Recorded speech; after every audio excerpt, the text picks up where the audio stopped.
This podcast is brought to you in part by Dragon Shield. Use code PLAYTOWIN5 at the affiliate link down below for 5% off to help support the show.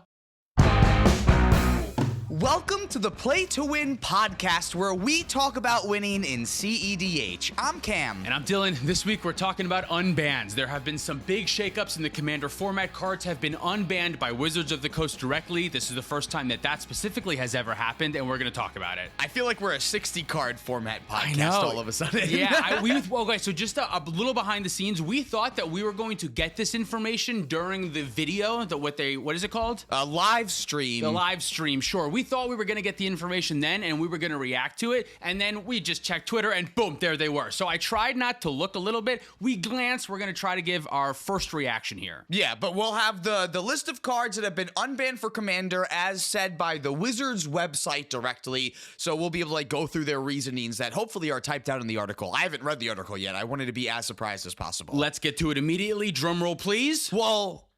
What? Do you want to do this first? Oh, yeah. Okay. Before we get to that, we recently got to 100,000 subscribers. We got the play button, and we're going to show everyone. Yeah, I want to see what this is like. I'm so freaking excited. This has been a literal dream of mine for years. So, yeah, I'm also very excited. All right. Here we go. Drum roll. Ready? Oh, wait, that's a little, there's a little piece of paper. Oh, wait a minute. It's a little piece of paper that we'll read in a second. Yeah, let me see it. Oh, that looks so much better than I thought that it would. Squidward tortellini? Nah, I'm just kidding. That's a SpongeBob joke. That's all right. They spelled it right.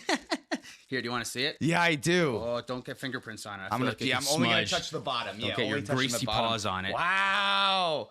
Presented to Play to Win for passing 100,000 subscribers. Do you remember your first subscriber, your 100th, your 1,000th? Chances are you do, and we know you'll definitely remember your 100,000th subscriber. Your fans may have found you while searching YouTube, learned about you, blah, blah, blah, blah. We are proud to honor. We know we have many stories. Keep creating, keep building. Do you remember your 100,000 subscribers? Sincerely, Neil Mohan from YouTube. Thanks, Neil. This is really kind. Oh, Neil, that was so nice of you. That was awesome. Huge accomplishment. We wouldn't be possible, obviously, without all of you for watching, so we can't thank you enough. It's the coolest thing ever. Feels, it's surreal. This is awesome, yeah. Let's talk about the unbans. Let's get into the unbans. Let's get into the unbans. All right, so I'm getting impatient. Yeah, I just want to talk about unbanned. So there have been 5 cards unbanned in Commander. They are Gifts Ungiven, Sway of the Stars, Braids, Cabal Minion, Coalition Victory, and Panoptic Mirror. Effective today. Yes. They're already unbanned. It's Tuesday, which means it is Magic Night at Cloud City at the Palmer Mall, which I'm going, so I'm putting a Gifts Ungiven in my deck. Man, I have to absolutely. edit this podcast. Yeah. Damn. I think a couple we'll see play in cEDH, and all of them I think are huge changes. Should we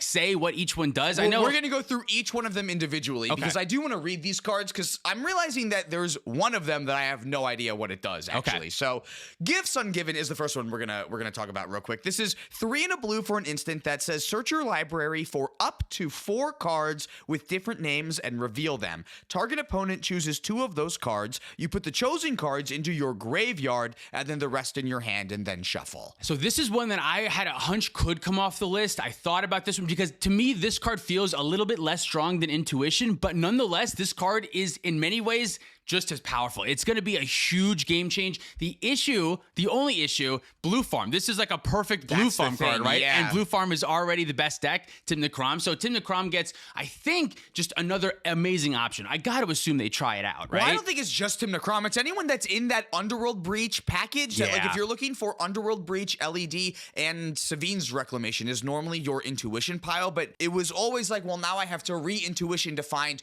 Brain Freeze so I can keep the combo going, but Gifts Ungiven just also lets you get Brain Freeze then too, right. So it really rounds out that pile for any Jeskai-based deck. Exactly. The only issue is 4 mana is more than 3, obviously. 4 mana is kind of a lot, but I think that the power of getting at least 2 to your hand and 2 to the graveyard, there's going to be a lot of piles that I got to imagine would just pretty close to win the game in most situations, right? Yeah, and there's something to be said for up to. Like, this card hasn't been around in Commander since Underworld Breach is in the format, and I think Gifts is banned in Modern too.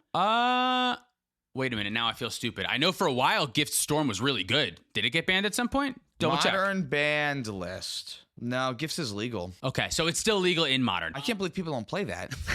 I think 4 mana is a lot for Modern, I would guess is the reason. Maybe I'm just used to when it was in the blue-red Storm decks Yeah. in Modern, and I couldn't beat it. I wonder if this makes some new pile options. Past in Flames was one of the targets that Gifts Ungiven would have used in the past in Modern, so I wonder if Past in Flames see a little bit more play now. Wow, there's a lot of more ways that you can make sure that you can get that kind of effect. Because if you can play like Past in Flames, Yawgmoth's Will, and Underworld Breach, you can like set up scenarios where you're guaranteeing yourself graveyard recursion. Which that would happen with Savine's Reclamation, but even if you're not in Savine's Reclamation colors, you're right. Now you have other options that I think could really work. And all the tricks that Intuition lets you do, you can do with Gifts Ungiven too, where you can tell your opponents, I need one of the 2 cards that you give me to be the Force of Will that I find, and then you can set up the Underworld Breach combo with the rest by just finding the Intuition pile with Force of Will or Silence backup. Also important to know that Gifts Ungiven specifically says up to 4 cards. Yeah. You can get 2 cards and your opponent must select them to go to your graveyard. A double Entomb can be,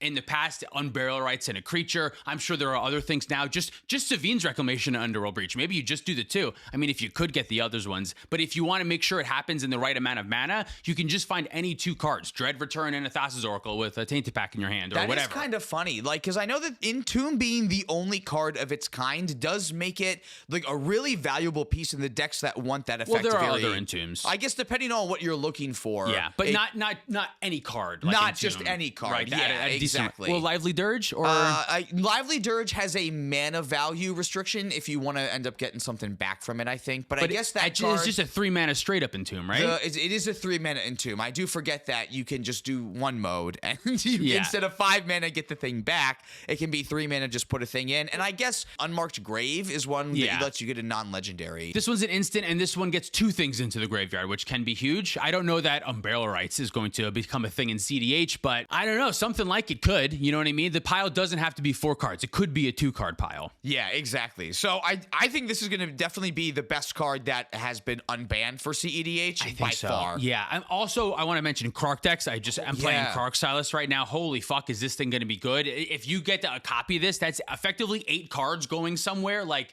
that's going to be really good. Especially with a deck like Krark where I can just get 4 free spells, whatever, it doesn't matter. And anything that you give me is just going to allow me to keep going. Or I'm sure smarter Storm pilots will come up with many options. I got my ass whooped this past weekend at Cool Stuff Con by Flip Ral. The one that won the tournament. Yes.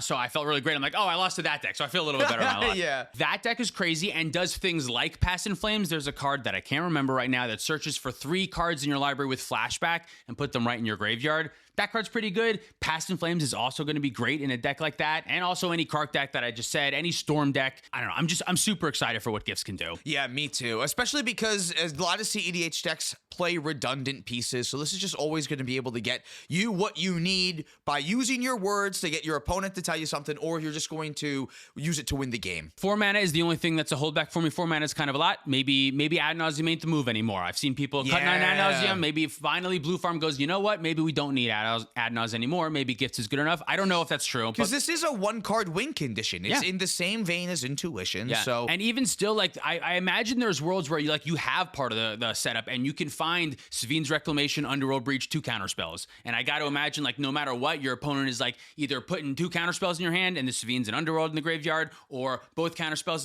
in the graveyard and you have Breach in your hand, so it's way cheaper. Or you know what I mean? Like either way, it's gonna work out for you. I think a lot of the Sultai colored graveyard based decks are also going to kind of like this, like any kind of Hermit Druid strategy. I played against someone else who top 4'd this weekend who was on Taval, I think is the name of the commander. The Sultai. But not the one that we talked about on the show. The one that says all spells you cast have Delve and you lose life equal to their mana value. Do you know if he was playing Villas? That interaction felt so good. That I think he was because he actually like went through 8 tutors on turn 2 to end up finding the win. It felt like it because it was like a demonic tutor, 2 hoarding broodlords, and then saw in half. It was a crazy turn 2 that he had. It was wild. Cool. Yeah. I'll have to take a look at that. But I feel like decks like that, they're like that want to fuel your graveyard more in bug colors. Like they exist. Maybe Flubs is a deck that's like that. I haven't played enough Flubs, but Glarb is what I'm thinking. That's what I meant to say. Is Glarb? Yeah, the also really good in Flubs though, right? Like probably.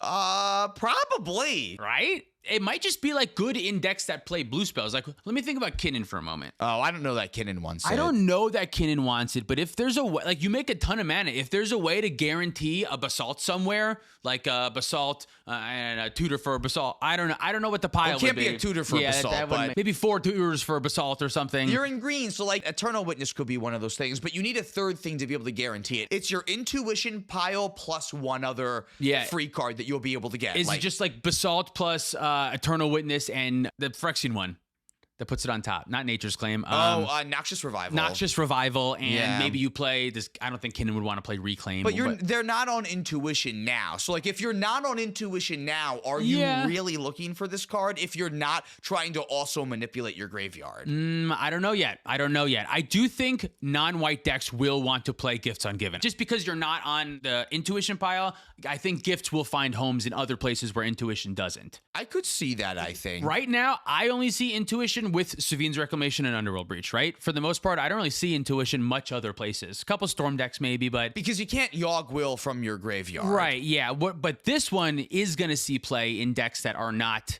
just that pile. I think Gifts Ungiven will probably see play in a couple of different options, right? Or is the 4 mana maybe just too much and maybe we're being way too optimistic? No, I think it's going to see play in a few different decks, but it's not an auto-include. Yeah, I think I was a little presumptuous maybe. It's not, this isn't going every blue deck. I'm not sure that if it Sisay wants to play it. No. I think if it works with, it would be funny if you can set up a scenario where you can get like Bloom Tender and Typhar and Fabro Elder, and like they're like kind of forced to give you something. So like kind of Sisay, maybe. But again, like if they're not on Intuition now, I don't think you just run Gifts Ungiven. But I think that if you're commander or your graveyard can facilitate running Gifts Ungiven, and you can easily set it up within your deck to be a 1-card win condition. This is going to be a new S-tier all-star commander card that would probably end up being like a 4.5 because it's not going in every single blue deck, but most blue decks if we did a typical play-to-win scale. Yeah, 4.5 sounds right. That's going to go in a lot of really good decks for sure. We should talk about why they unbanned this card. Yeah, let's read. They have a little example. There's a thing. They do, yeah. It's a very beloved card. Yeah, that makes sense. That's true. We considered this within the structure of the brackets and just regular pregame conversations. If your deck is trying to infinite combo people with this, they should often help sort out if you are playing it in the right environment. And on the other hand, a fair Gifts Ungiven is very akin to a Factor Fiction. It's just how like the politics work out. Maybe I can play. Wait, is it a game changer? Did they say that? Because maybe I can play it in Gisa and Giralf. It should be noted that the cards being unbanned will immediately move to the game changers list. Okay. Which I think makes sense. Yeah. Because if they are problematic, we can always ban them again. It allows you to specifically talk about cards that have been recently unbanned, which is good. I have some game changers in here. One of them is Gifts Ungiven. And not everyone listens to Wizards all the time. And they go, what the fuck, Gifts Ungiven? I thought that was banned. And you say, no, recently unbanned, but it's here. Are you cool with it? It might make sense for lower bracket decks to also test out these cards too, so that we know if they should be game changers or not. Right. Because if you're only going to play this card in cEDH and bracket 4 decks, it's going to fuck up the game all the time. But if you play it in bracket 2 and you can do it fairly, like, I can just get 4 zombies. That's going to be great. Why would it be a game changer then, right? So even though it is a game changer, in your bracket 2s, still test it out. Well, yeah, you're allowed, right? Yeah, you can. Yeah, just talk to your table. Yeah. Speaking of things that have been previously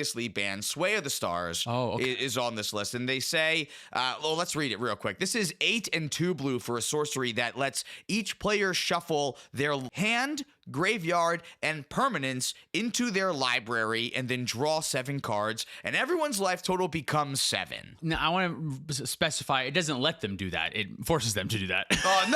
No, you're allowed to do it now. No, you must do it. Here's the ability to. I guess, that does imply that it's optional. You are forced to do it. So I think this was originally removed because it starts the game over. It sounds like it sucks. Right. Yeah, it starts the game over, but everyone has 7 life. It says what's the reason? 10 mana way to reset the game is basically World Fire, which was just unbanning Commander. And doesn't do anything in casual Commander. And it's not on the game changer list either. But now this one is, because we don't know what's going to happen. Could you use this in cEDH? Wait, what else did they say? Sorry, I'm cutting you off. There are plenty of other spells that cost 8 or more mana that have far higher impact than Sway. Our guess is that this will see little play, but the people who will enjoy it will like to be able to play this one. That sounds perfectly right to me. I love this philosophy. This is great. Yeah, so do I. I think that this makes a lot of sense. I don't think anyone's ever going to play this card, except for the people that like have it and go, oh, finally, I bought one years ago because I played it in standard for some reason. Right, yeah. I don't think this touches cEDH. The only thing that I think that you'd want to do is like as a storm deck, this would be something. Make 20 mana, cast this for 10 of it, leave 10 mana floating, and it's a wheel. Actually, this is a 2-card combo if you... No, never mind. You can't, because it can't combo with anything. Even though if you had Orcish Bowmasters, your opponent's drawing 7 would exactly be 21 to take the table out, but Bowmaster can't be in play. Your thing's gone too. When they draw, right? Yeah, your things go too. This card sucks. What if you have instant speed? No, it doesn't work if you do it in reverse with flash, right? For this card to it can never work. Orcish Bowmaster is already back in your library. But if you're the type of deck that says, I want to make 20 mana, and for some reason a lot of it's blue or enough of it's blue, and I want to use 10 of it on the sway, draw 7, and now my opponents can't interact as easily. You can still float more mana on top of this. It doesn't shuffle your floating mana into your library. That's what I'm saying. Like, that's how you use it. Make a shit ton of mana, use 10 of it on this, and then after you draw 7, you got somewhere to go. So if you're a grape shot deck, maybe this is a little bit better for you. But I think you can win the game in so many better ways than grape shot if you need to play a 10 mana Sway of the Stars first. Right. Yeah, I'm kind of agreeing. There might be something we're missing. There might be some commander that can reduce this mana value by 8 or something, and then it's just a 2 mana card. Or I don't know. There might be a way to break this card. Of course, there's a way to break things in Magic, but right off the bat, this isn't jumping out at me as something that's going to dominate cEDH. No, I would give it a 0, and I would never play it. I would probably at least give it like a 2, just because I'm unsure. Oh, no, I'm sure. I feel sure about this. Fair. I don't want to try that. And I'm ready to eat my words, though. If someone does have like the experience counter guy that makes things cost less for each experience counter you have. Like, that's what I'm thinking about. This seems great because you'll never lose the experience counters. What's his name? You will lose your commander, but it allows you to do the floating mana thing at least. Mizzix. You can cast it for cheap. Exactly. Yeah, maybe this is a Mizzix card. Braids Cabal Minion is here. This is 2 and 2 black for a 2/2 legendary human minion that is Smokestacks. At the beginning of each player's upkeep, that player sacrifices an artifact, creature, or land. Actually, this is worse than Smokestacks because it can't stack. This is also probably the best turn 1 commander. Like, even just straight up right now. Straight up, yes. In cEDH. Sure. Now, this is a very bad turn 2 commander and a god-awful turn 3 commander. That is relevant to how this deck could probably play in cEDH, I think. And maybe 2, maybe it's a little harsh saying it's very bad turn 2. But the difference between this coming down early on turn 1, especially like if you go 4th and one of the players in front of you didn't play a lot and then they get to, before they get to take their second turn, have to sack a thing, even better if you go first. I don't know that this card will see play in cEDH. I'm a little bit unsure about this one, but I know someone's going to try it as a commander, and I wonder, something like Tayam, a stacks deck that would want something like this, I'm not really sure. The effect doesn't seem crazy powerful if you get it out late in the game, but it's very, very strong if you get it out in turn 1, I think, which is why I think it stands a chance as a commander. What do you think? I don't know. I think the lack of Jeweled Lotus is making me really happy right now. You're very happy Jeweled Lotus wasn't on this list. Yeah, exactly, for a lot of reasons. Other than that, just Braids is getting unbanned here. What do they say here? It's a beloved character. It's saying exactly what you're saying. What I'm saying. Okay. Yeah. However, as little as a single removal spell can really set their entire game plan back. As commander decks have become more efficient with more targeted removal, and players have gotten better at identifying commanders they don't want to play against and having pre-game conversations, so that gives us the confidence that they can bring Braids back, which I think also makes sense. So like this one, I can understand if you don't want to see it in bracket 2s because of the style of game that you're trying to play. I would understand if this one never comes off of the game changer list. Yeah, definitely. That makes sense. Yeah, for cEDH, whether it's strong or not, it's going to be a deck, I think, similar to Rogside, where the deck is going to have a quick check and say, hey, remember, everyone, try to keep a little interaction for Rogside. They're going to say, hey, everyone, try to keep something for Braids, because if Braid gets left unchecked, it's very hard to come back from, right? Yeah, because they can keep progressing probably better than you can.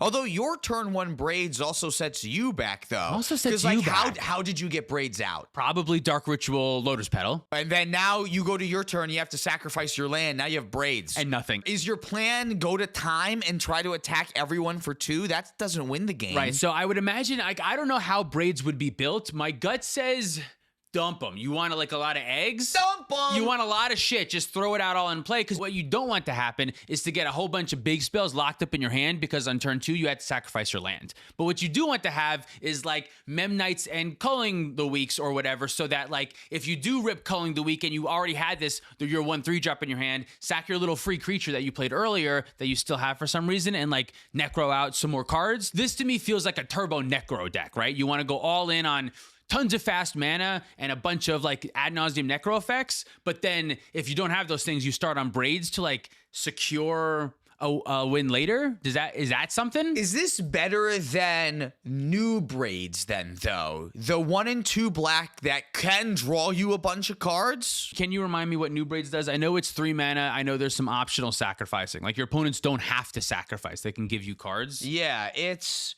1 and 2 black for a 3/3 at the beginning of your end step. So it triggers right away. You can sacrifice an artifact, creature, enchantment, land, or planeswalker. And if you do, each opponent may sacrifice a permanent that shares a card type with it. And for each opponent who doesn't, that player loses 2 and you draw. On paper, I see what you're saying, that it is close and the card draw is really good. I think the Braids effect is stronger than card draw, though. Like the option that you give your opponents, that's not that strong. You're going to draw a couple cards probably, which a couple cards is good, but you're just in mono black. 4-color piles can draw a couple cards. But Braids having the option to like make sure their mana can't even stick around, and then while you have the ability to like turbo out a Necropotence or some way to accrue big chunks of cards, I think it gives you a stronger game plan. My thing would be if I'm trying to turbo out a Necro, that means that Braids is probably not coming until later, and then that's where Braids is a little bit worse. My hot take is going to be that new Braids is better than old Braids in a cEDH setting. Interesting. Maybe I'm wrong about this. Because new Braids can kind of do 2 things. Like, I don't like that it gives your opponents a choice. That's never good, But both things are upside for you in ways that, like, work out. It's either they get... Isn't that what browbeats are, though? Both sides are upsides, but your opponents get to choose, so neither's good. That's a lot of times I think browbeats, one side is good and one side is clearly bad, though. Like, in this way, like, you can get the opponent who you want to sacrifice a creature to sacrifice the creature that you want them to. But they won't. They'll just say, I won't, you draw a card. And they can't remove it in someone else's turn. But they get to just say, I don't sacrifice anything. You can just draw a card. That's better then, because at least you still get something off that. You get cards, and that will help you with your turbo thing. Yeah, you can find more tutors, that is probably. true. I guess what I'm saying is if you want to just draw 2 to 3 cards a turn, though, just play blue farm. The mono black, that doesn't give you anything extra. Whereas this, I feel, gives you a plan. But I see what you're saying is that plan might be is not good. I think that plan just might not be not good. You might be right about that. But I think if you can... Now, if you would have to have a bunch of mana, but if you can turbo out Braids turn 1 and then turn 2 follow it up with the Necro, that's a start that not many decks will be able to compete with, right? That's true, yeah. Right? The early Braids into Necro, that's like this is basically like you got to turn 1 defense grid down then that way. Like, but unless someone had like mana rock on turn 1 in addition to their land, like you're going to fuck over people. That's why I mean, like, I think this is a vomit your hand onto the board and like with your last card, hold on to the Necro or the way to get him back up, and then you break parity on the sack effect because you got a ton of shit, and then you refill your cards so you can empty them back out faster than your opponents can because their stuff's locked in their hands. As long as you have one of the 2 Necros, then I think that can work out nicely. Or there's probably some other way. You probably play Bolas' Citadel. You're an ad nauseum, any of them. All of them, I would imagine. I'm curious. I don't know that I'll build it. I don't know that'll be great. I think you're kind of right, but I don't know. I'm curious. If you had to rate this on the play to win scale of 1 to 5. My gut says it's like a 3.5. I think this can be a deck. Yeah, I'm going to give it a 3 just because I'm a little bit unsure, but I know that it's going to see play. I know it'll see play. Yeah, for sure. And I know that 99s, there's going to be some 99s that like it. I think I feel like we always talk about tie-em cards, and I'm so excited for you to play tie-em so that we know what a tie-em card is. Yeah, all the tie-em pilots are going to say, no, this is not a tie-em card. Because it doesn't help you facilitate tie-em, but like... It puts stuff in your graveyard that you can get back with. That's true. Like, tie-em breaks parity with this card very well, so if your commander can also break parity with this card very well, I think there's something to be said about that. You sacrifice the thing to this, and then tie-em just brings the thing right back. If you're on Ketramos, maybe you want something like this. It's just like another piece of interaction for the table. Okay. You can still fuck people up, and then on your turn, if you have a graveyard exile in play already, as it goes to your graveyard, you can like draw a card off of that then too. There's got to be some decks that are also going to benefit from the thing sacrificing your upkeep. You want your thing to die because something good happens when it does. Some type of aristocrat strategy, right? Yeah, maybe Yawgmoth wants this in the 99 then. Yeah, and all of these strategies and decks that we're talking about are fringe cards. We're aware of that. But nonetheless, I don't know. I'm excited for Braids. to see what happens, yeah. Here's the one that everyone calls. called? Yep. Coalition Victory. I bought one of these with no. We have no information. We didn't know any of this shit was coming. Yeah. I don't know anything. But I bought a Coalition Victory because Gavin basically said it's coming off the list. If there was told one us. to speculate on, it would have been Coalition Victory. So this card is 3 and Wooburg for a sorcery that says you win the game if you control a land of each basic land type and a creature of each color. This counts shock lands and dual lands, right? Those count towards 2 of the requirement, yes. And then multicolor creatures, obviously. If you have a Derevi out, that's 3 of the colors right there. If you have Derevi and the new Deadpool out and 3 dual lands of all 5 colors, boom, you win the game. Yeah. I don't know that this is play in Sisay. I thought about it.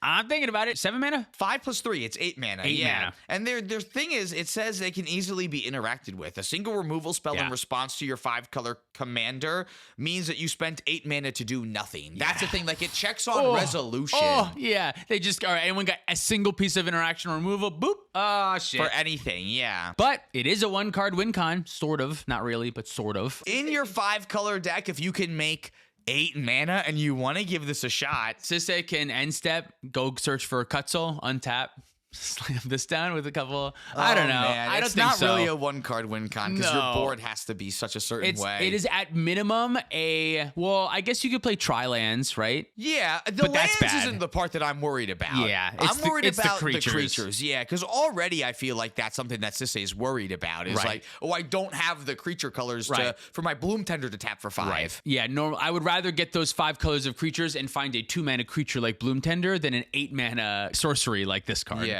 So yeah, I don't think this will actually see play in CDH, but it's fun that it's allowed in casual now. If Thassa's Oracle is allowed, there's no reason this one can't be. I'm gonna give it a 1 because someone's gonna try it for just a little bit. You think but it's better than not Sway gonna the end up- Stars? Do I think it's better than? Yeah, it's better than Sway the Stars, Because it can right? win the game. Yeah, It and can Sway win the the game. Star will lose you the game more than it will win you the game. I think I agree with you this time, though. I gave Sway a 2. I think this is still a 1. I like drawing 7 cards. that means that they ended up getting the same rating as 1. They're yeah. the same. They both got a 1. Panoptic Mirror is the last card then. So this is a 5-mana artifact with imprint. And for X and tapping it, you can exile an instant or sorcery with mana value X from your hand.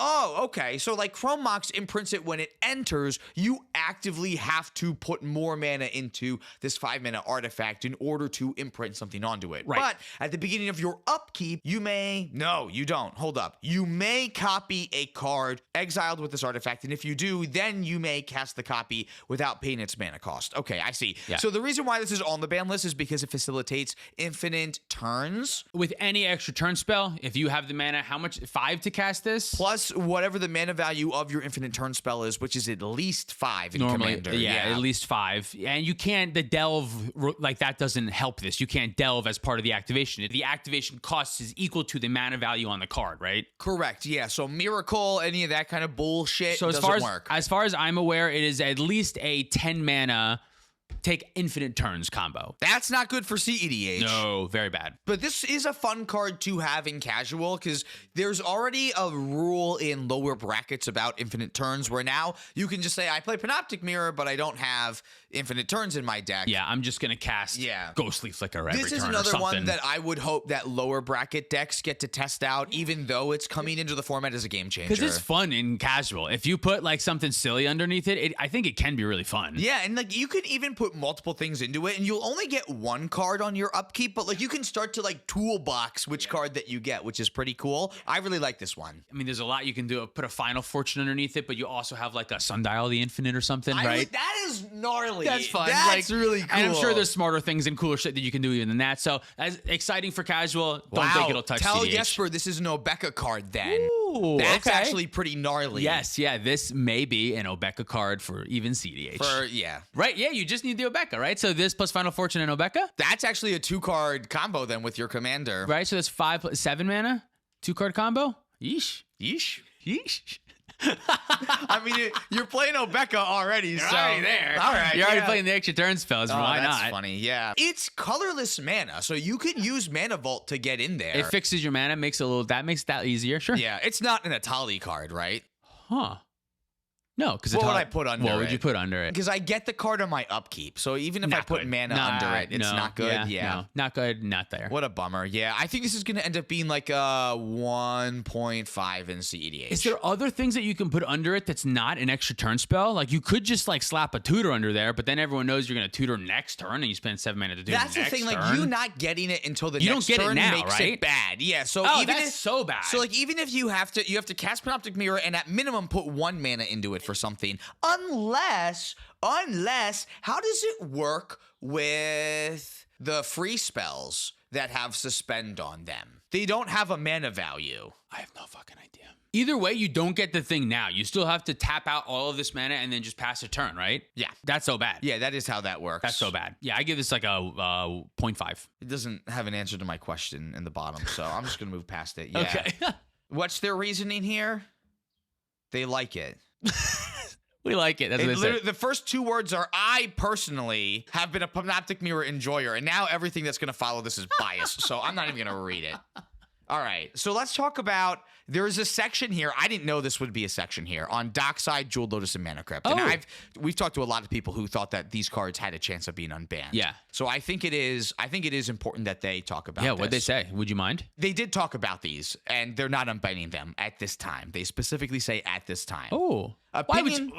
Okay. Yeah. Okay. Opinions from the Commander format panel varied. Some believe Commander is more fun without them. Others would like more time to see how the bracket system is adopted before doing anything here. And others felt like it's too soon to do anything with these cards. There were a few people who were open to doing something with Jeweled Lotus now, but that was not the majority opinion. The overwhelming majority of the panel did not want to do anything with these cards at the time. Bravo, majority of the panel. Yeah, I agree. I will be transparent and say that I believe that if any of these cards are to return, the most likely one's Jeweled Lotus. Who is this? Who is I? I also agree with Gavin. This is Gavin. Okay, we like this is Gavin. Gavin's nice. No, we like Gavin. He's a Panoptic Mirror enjoyer. All right, it's fine. I thought I saw someone else's name that I didn't recognize up at the top, and it makes sense that this is Gavin who writes it. We do like Gavin, yeah. I like everyone on the list. They're all nice. In the Commander all, thing. They're all good. I don't, yeah.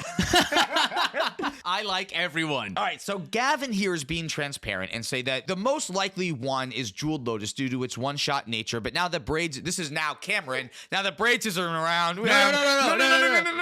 I agree that Jeweled Lotus feels like the most Commander of all those cards and the one that I would feel most comfortable with coming off, but none of them should, I think. No, I know most of you love these cards. Many of you are glad that you no longer have to play against these cards. There's always that kind of push and pull within powerful and potential ban-worthy cards in Commander, but Gavin appreciates that there are many people in both camps, and no matter what happens with these cards, somebody's gonna feel like they didn't get the result that they wanted, which is fair. That's literally every decision that's made in Magic. Yeah. But we just wanted to talk about them. I'm sure they'll continue to talk about them for next year, but for this year, the book is closed on these 3 cards, which is good. And I they think. didn't talk about Nadu.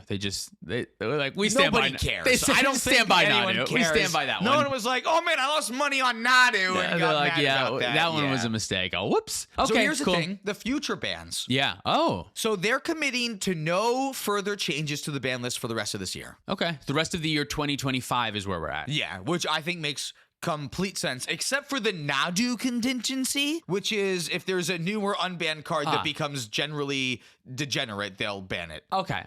So they'll look at new sets, and if something completely breaks the format right away. Now that we know that will affect our opinions going further. Because in the past, when we had talked about Nadu getting banned, nothing ever got banned for power level quickly like that. So we didn't really think it would happen, and then it did. So it was very surprising. Yeah. But now we know that that's an option. So if something is incredibly broken and we see it right away, we can talk about how that could be getting banned. Yeah, exactly. Even if it's not going to be a game changer right away. Yeah, which is good. I think this is a really good spot to be in. It seems like we're going away from signpost bans is what this tells me. Yeah, I think so. I feel like Gifts Ungiven was a signpost ban. I feel like Sway of the Stars was a signpost ban. I feel like Braids, Coalition Victory, obviously. Yeah. I feel like these were all things that people have always made fun of for being on the list here, except for maybe Gifts Ungiven. Gifts is the closest to a good card, and although we were super hype on that card, there is a real world where the card doesn't show up in all the decks, and it only shows up in a couple. We think it's a 4.5 right now because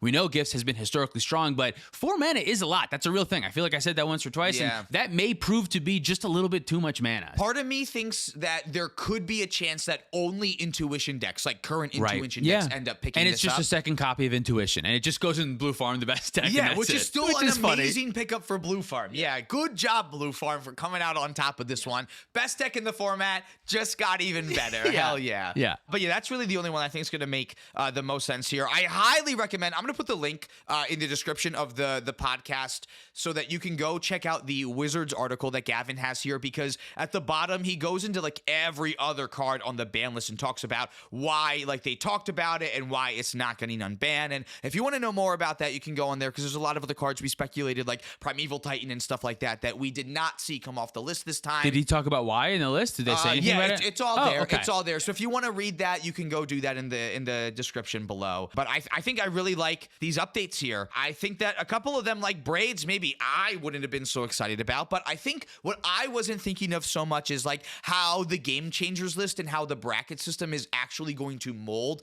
these unbans, and how it's not going to be implemented into most of the games that my Bracket 2 DISA deck are going to see. No, yeah. I would imagine most of these cards are really not going to see a ton of casual play. Gifts is a close one. Maybe I'm just thinking that because I have a deck that I'm thinking about for Gifts Ungiven, but I feel like the other ones are like huge mana things that our power level, the group that we play at, I feel like we just don't play shit like this often. You know what I mean? Braids, maybe. I can see Braids in some casual decks, because Aristocrats is a very popular strategy. And late game Braids is pretty fair. It is, it was reprinted in one of the Modern Masters sets. Was it really? Not too long ago, actually. Okay, that's so funny. There's a modern frame of Braids, so there's a lot of people that open it and went, oh man, I get this card that's banned in Commander, and it's actually now you can do something with it. Yeah, that should be good. But yeah, I'm overall, right now, initially, I think these are great unbans. They all seem pretty safe, with Gifts being the closest one to a powerful card. I'm excited for what they'll bring. I'm excited to see where we're wrong on these other cards, and maybe someone is going to prove that one of these other cards is a cEDH card somehow. I'm excited to see that too. All good stuff, all new stuff. I'm definitely playing Gifts in Crux-side though. I'm going to slip it in for I'm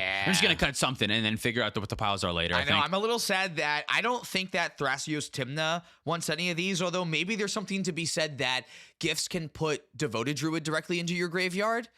And then if you just have Hazel's Brewmaster, like you can set something up for later, but that seems bad. Yeah. And Trunky clearly isn't getting anything from this. So, but that's fine, because I don't think this shifts cEDH too much in a way that I'm surprised by. So that's what we got for these bans. Okay, so after we recorded this podcast, I found out that they also updated the Game Changers list with additional new, non-recently unbanned cards in the format now. So there's a ton of new Game Changers, and they actually took a couple cards off the Game Changers list, including Trinisphere and Trouble in Pairs, but they added a bunch of other cards that like I typically only see in cEDH, like Gamble, Worldly Tutor, Crop Rotation, Natural Order, Food Chain, Seedborn Muse, Field of the Dead. I guess that one's not a cEDH card, but like Deflecting Swat, Notion Thief, Bowmaster, Necropotence, Intuition, Consecrated Sphinx, Narset Part of Reveals, Teferi's Protection, Humility, and Mishra's Workshops are like all the cards that they added to the Game Changers list. And the Game Changers in general aren't going to impact cEDH, so I'm really not sad that we missed this in the podcast technically, but I at least wanted it out there just in case, this was not something that you had seen also, but there are more cards added to the Game Changers list that will affect brackets 1 through 3 and won't touch cEDH. But that's all that I have to say about that, so let's run the credits. Thanks for watching. If you'd like to support us directly, you can do so on Patreon, like our $100 patrons. Eli the Magic Guy, David Newman, Pat Fire, Spangler, Demetrius Clark, Larceny Roars, Your Boy Blue, Sparky B, Zunon, Insomnia, S.E. Phillip, Only Groupie Gecko 21, Caleb Ritchie, Zach Hartley, Reactive, Sean in the Ice, Gare Bear Garrett, Luke Cook, Joshua Day, Deviant of Riles, Peter Stewart, Corner Wild, Uncle Butts, Nick Foles, Go to 9, Quadra, Hey Hamid, Scott Hawk, and Baby G-Bus. If you want to pick up any of our merch, you can do that at playtowinmtg.com. Thank you, Dragon Shield, for supporting the show. Use code PlayToWin5 at our affiliate link down below for 5% off. If you want to pick up any of our merch, you can do that at playtowinmtg.com. Thank you for watching. See you next time. Ryan Ward, Dan the Man, Ghost Stories, Sarcastic, Roy Turner, Bill Bob, Mystic Muffin Man, Zachary Coulson, Jabaha, Mace the Ace, Dalton Poteet, Justin, Man Solo, Jan Wildfang, Thomas Bueno, and David Nelson. Sorry, it's a short one, but it's literally Tuesday, and I have to get this out at regular time. Yeah, so. it's an emergency podcast. Yeah, we're stuck with this.